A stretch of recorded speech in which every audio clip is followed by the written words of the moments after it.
to thank limitlessmotorsports.ca, Limitless Motorsports, for sponsorship for the STI build on season 2.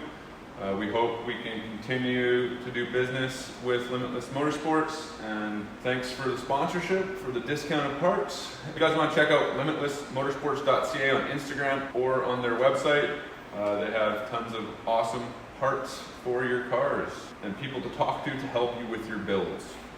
So contact Limitless Motorsports if you're looking to do something like this to your ride.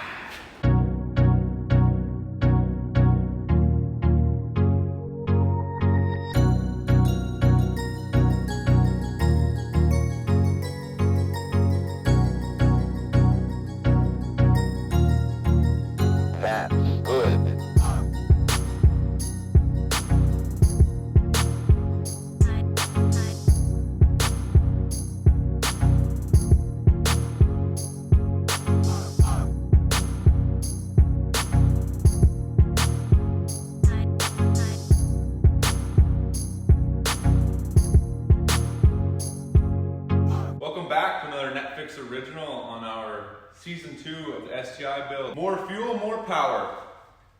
This is episode 4, where we'll be showing you how to install an ETS front mount intercooler. 3.5-inch core, rated for at least 500 horsepower. Supposedly easy to install. And if we find any problems in this video, keep on watching so that you can help yourself, help us, help everybody.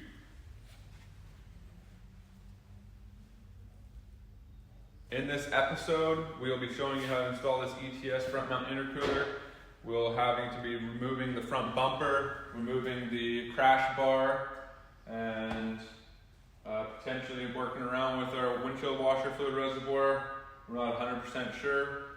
We're starting off in this video with our top mount intercooler already removed. Our air intake, cold air intake, is also removed, and our battery we have relocated to the trunk of the vehicle, where we already had a battery anyways for the air suspension. Step 1, we're going to remove the front bumper.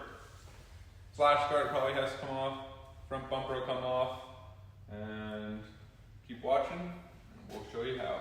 Most likely we showed you how to remove the front bumper on season 1, episode 1. Basically you got some push clips around the top side, and then along your fender liners, there's going to be some screws and push clips potentially, and same with along the front on your splash shield. So that's what we're going to go ahead and do. And when we get there, we're going to have no more front bumper on. All right, the bumper skin's off. Now you just need to go around and remove all the bolts that hold on your crash bar. And then once your bolts, don't need to worry about holding it up. It hangs on a couple hooks, so you get those bolts off. Looks like there's 8 of them, 4 on each side. Just lift up and it will come right off, just like that.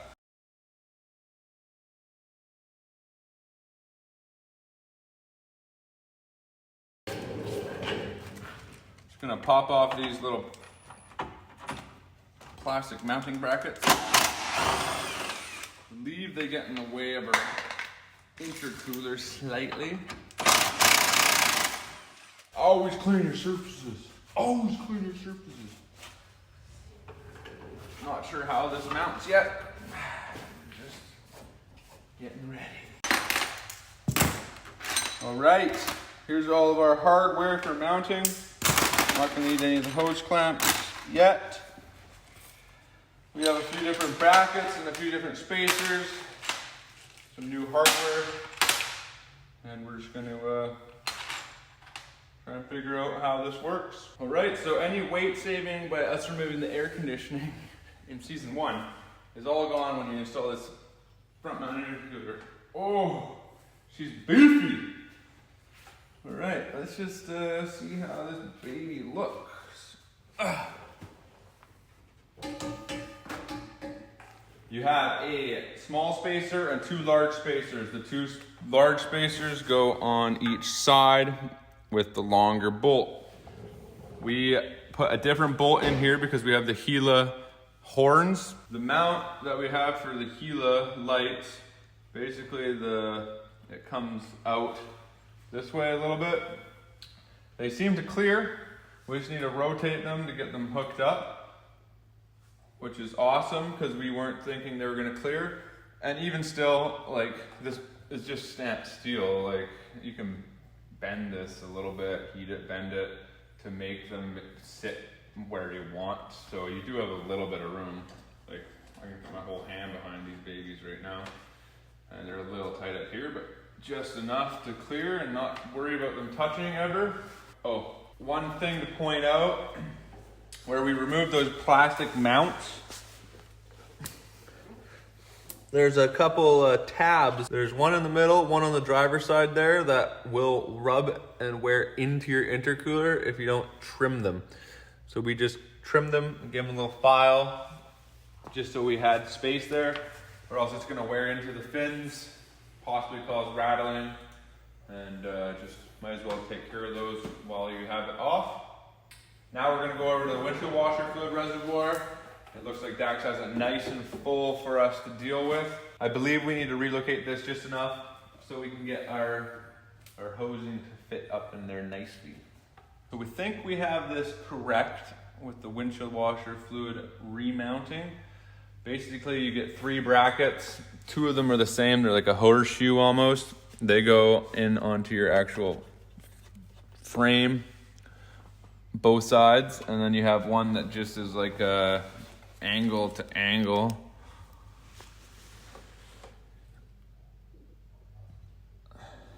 That one way in there. So the one that's all the way in on the wheel well, turn your wheels fully left.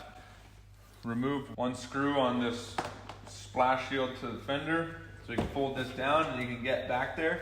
So basically this one, you can't tighten the bolt here with it mounted. So that mounts to the vehicle, and I just tried to make it in line with this line.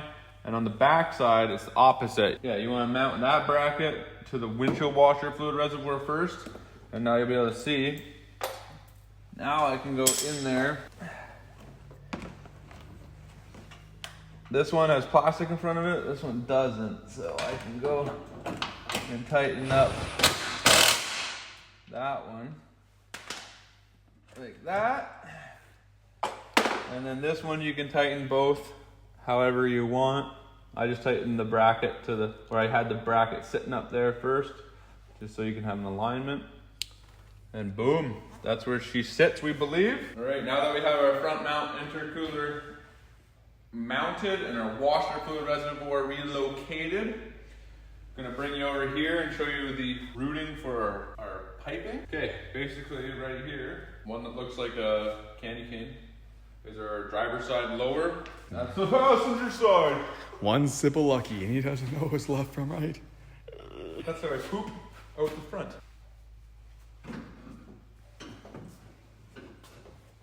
Ah, there you go. They make it nice and tight. So we're gonna be sitting right like that on that side of the washer fluid reservoir. This is how much space you got, fair amount. Hot data, hot data, hot data. Battery pipe.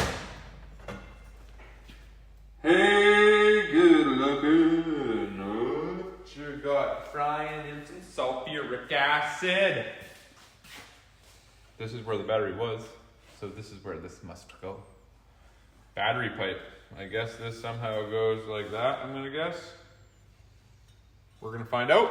Small ones for the battery. Our passenger side looks the same as our driver's side. For them to go up. And then the most important one is the one that brings you the power. Turbo outlet pipe. It's got a little mount on it. Turbo outlet pipe, eh? So somehow this baby comes up into here. In the 90s, you're gonna have a probably pretty sharp turn coming out of your turbo. Something like so. It's gonna be a little closer. Last but not least, the one that takes it home. I'm gonna guess that this one goes like so. Blow-up valve somehow works its magic into here. And our blow-off valve mounts to this side. And there must be a little union action. And then yeah, basically just a bunch of different elbows, straights, silicone, dumbbell ears. I like putting parts into my body holes. Cause hey, why not, right? And a whole load of hose clamps.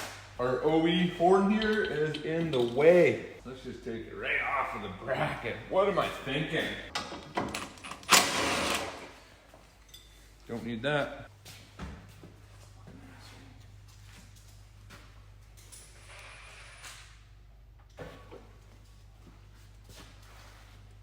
Lost in my deck.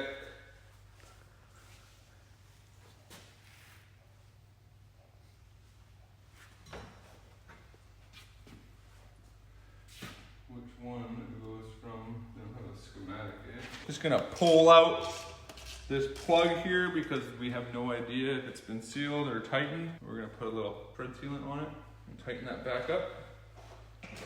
Because we don't wanna have any boost leaks, baby.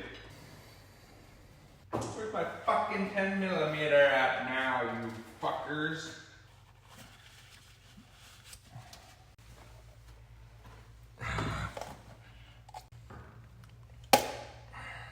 Those are easy. I shall leave that one off.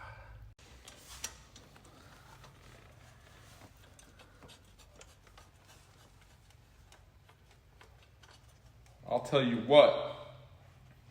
We have the Go Fast Bits blow-up valve, which has a tapered seat for the bolt head, but the bolts they give you are just bolts, no tapered seats, and there's just a hole, so there's no thread. I mean, if they could have just put a thread in this, then the Go Fast Bits would work, but maybe that doesn't work with all models. So right now we're just putting a washer on it and a nut, so we don't damage that seat. And then we're gonna go later at another date, try and figure out a longer bolt with that same seat. But for now, we're just gonna shoehorn these bad boys on there and make it work.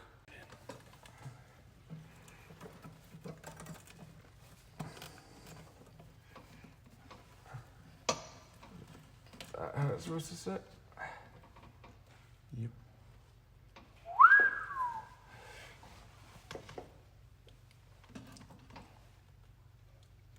Oh, fuck. Even this one's a fucking bitch? What the fuck's with the hose clamps tonight, Dax? It's nice because you don't get a big tail, but damn. Is it a pain in the ass to get these fuckers on right now?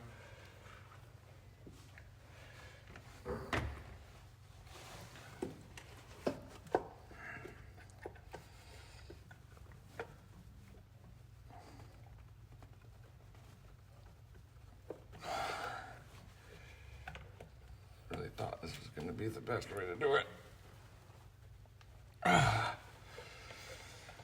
Proven to be wrong. Wrong once again, Pierce, you stupid piece of shit.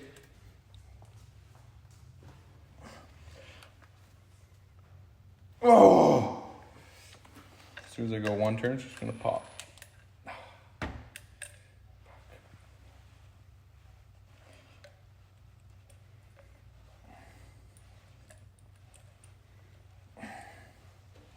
See if I can even get these to catch them. Probably.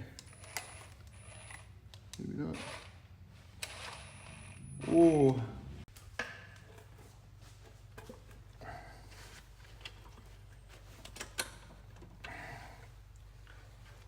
Yep.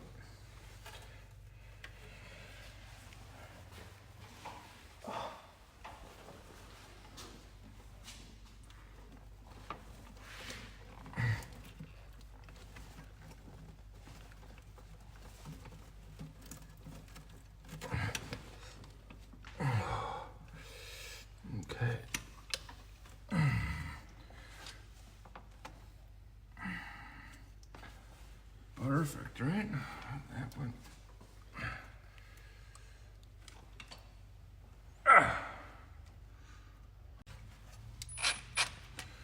Not tightening anything up much.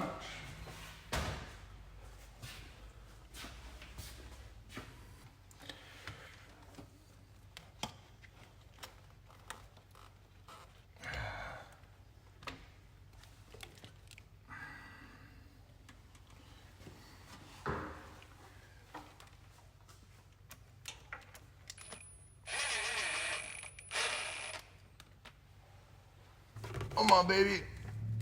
Oh, oh.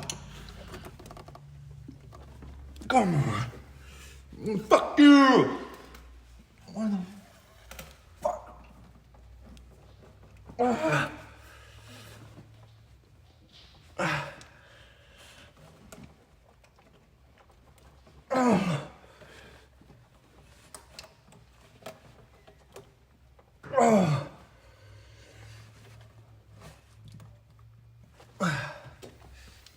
Well, you're wrong about this one, though. You're right. Once it stretches onto it, it's bigger, though, than the other ones. Come on.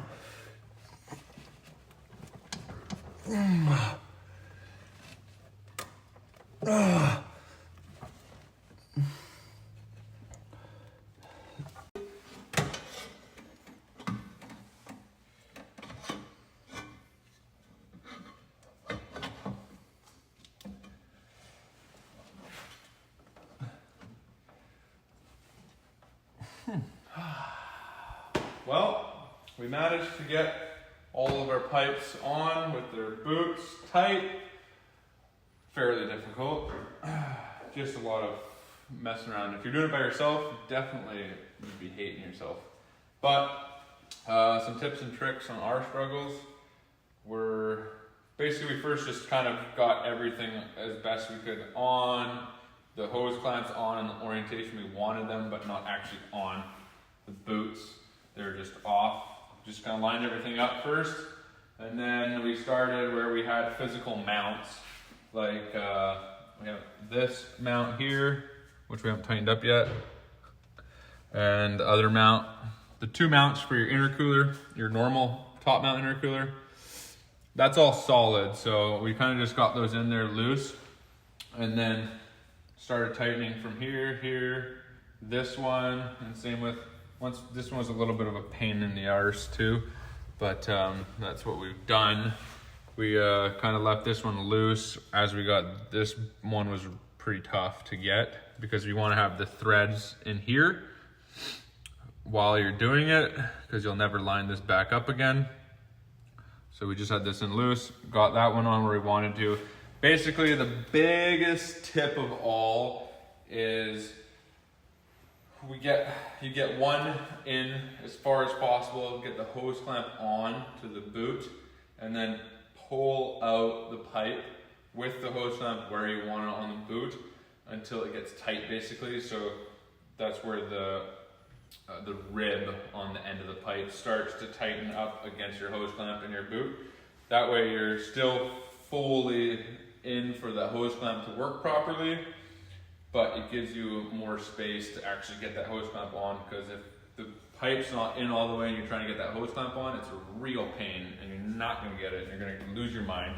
So just get the pipe in as far as possible, hose clamp on, and then pull that pipe out slowly until it tightens up, and then tighten it there, and do the same on all of them from, we started up here and started working our way back here, and the last ones we did were the ones down here, which aren't perfect, but they're pretty good and they're totally fine and safe. So that was our biggest tip, and that helped us out a lot, and 2 people definitely helps tons. All right, so tonight we're just gonna install our air filter into here. We're not gonna install the air box as your mass airflow sensor mount. It's like a little triangle. It bolts up to here and goes down to where your air box also mounts, but it's right in the way of this piping and hose. So we don't have time tonight to try and customize the box and we probably won't, or we might make a new box work. That's down the road, future episodes. But for tonight and for the next year, I'm thinking we're just basically gonna put this guy in here like so, because it fits pretty nice. It doesn't hit our pipe. And like that's not too bad, right? And yeah, the ETS piping, yes, it is great, and it was fairly easy to install. It looks good now that we've got it installed. The only slight issue we have here is just a little bit of a bellow bulb there, which is totally fine, in my opinion. Nothing else is rubbing. Like, we got some pretty good clearance. It fits fairly well. Now let's see this baby purr. We just gotta adjust our fuel pressure next. After we tighten this up, we're gonna adjust our fuel pressure to 43 PSI with the vacuum hose off for our base tune that we have from our Cobb tuner at Paradigm Auto. And then we're gonna adjust that, and then we'll start her up, and we'll see how she goes. Fuck me, right? So much shit.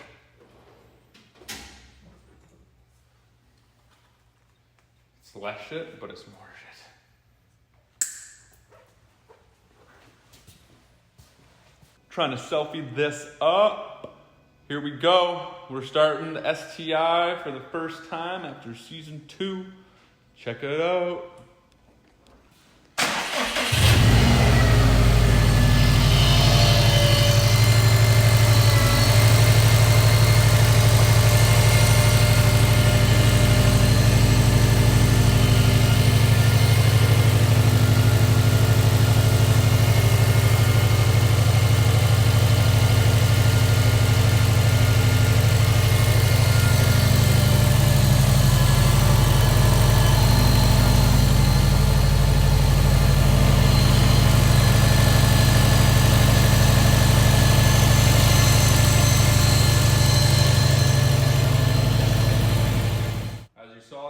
Started it up seamlessly.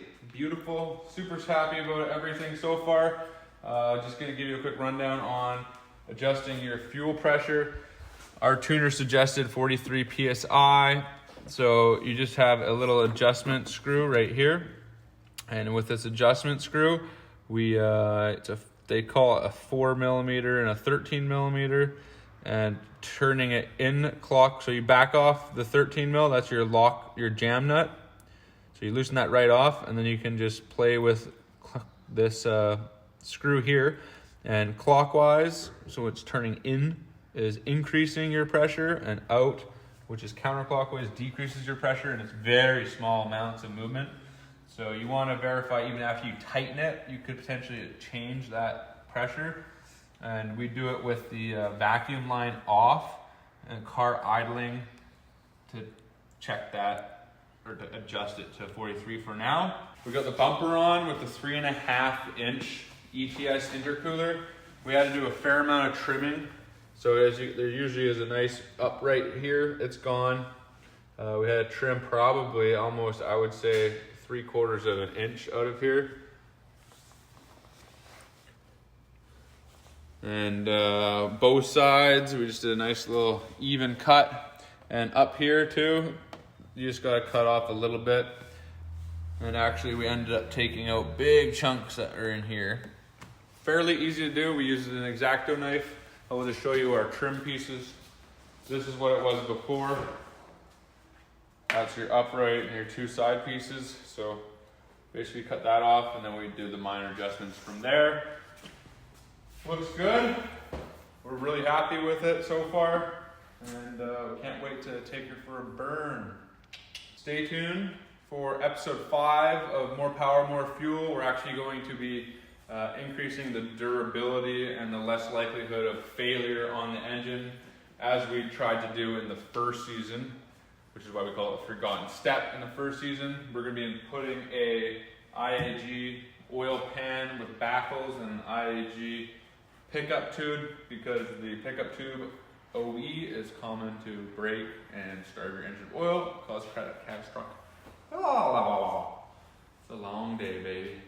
Catastrophic failure in your engine. So that's going to be more oil cooler. That's going to be a more confident oil pickup tube for better lasting EJ257. So we hope you like this video on installing the ETS intercooler. We appreciate all your guys' feedback, comments, likes, subscriptions are awesome. Our view time is great so far. We're super happy with your guys' help and your commitment to our YouTube channel. We've been slacking a little bit lately, but hoping that the Subaru is gonna bring us back strong. That's my strong hand. Thanks for watching. Keep on Netfix and building.